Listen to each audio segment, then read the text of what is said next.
All right, first we have first hearing for Senate Joint Resolution 3, sponsored by Senators Reynolds and Lang. Senator Reynolds. Welcome to committee, and you may proceed whenever you're ready. Thank you so much. Good morning, everyone.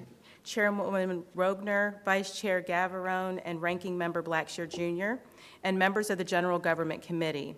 Thank you for the opportunity to provide sponsor testimony on Senate Joint Resolution 3. This resolution urges Congress to call a convention of the states under Article 5 of the Constitution of the United States.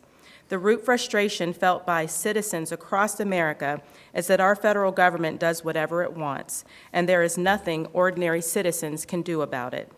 It doesn't seem to matter who they send to represent them in Washington, D.C. They have lost control of their government. A convention of states will address three critical issues. Number one, imposing fiscal restraints on the federal government. Number two, limiting the power and jurisdiction of the federal government. And three, establishing term limits for federal officials and members of Congress. If passed, Ohio would join 19 other states that have already approved this resolution, including Florida, Georgia, Alaska, Alabama, Tennessee, Indiana, Oklahoma, Louisiana, Arizona, North Dakota, Texas, Missouri, Arkansas, Utah, Mississippi, Wisconsin, Nebraska, West Virginia, and South Carolina. While there is nothing wrong with our Constitution, the problems we face today are undeniably the result of constitutional interpretations that capitalize on ambiguities in the wording of certain phrases, such as the General Welfare Clause. The federal government doesn't ignore the Constitution, it takes advantage of loopholes created through practice and precedent. The only way to close these loopholes definitively is through constitutional amendments that reinstate limitations on federal power in clear modern language. Some express concerns about a potential runaway convention.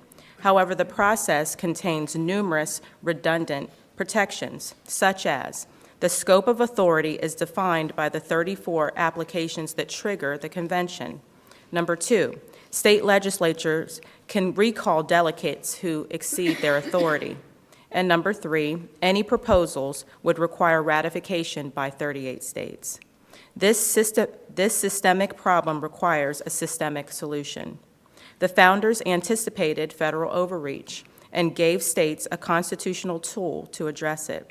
As George Mason insisted at the 1787 Constitutional Convention, states need a way to propose amendments when the federal government has become too powerful. As Ronald Reagan said, "You and I have a rendezvous with destiny. Will we preserve for our children this and the last best hope of man on earth, or will we sentence them to take the first step into 1,000 years of darkness?" I want to thank my joint sponsor, Senator Lang, for his leadership on this resolution. And to the entire committee, thank you for your time and consideration as we work to preserve our constitutional republic for future generations, and I'm happy to answer any questions that you have.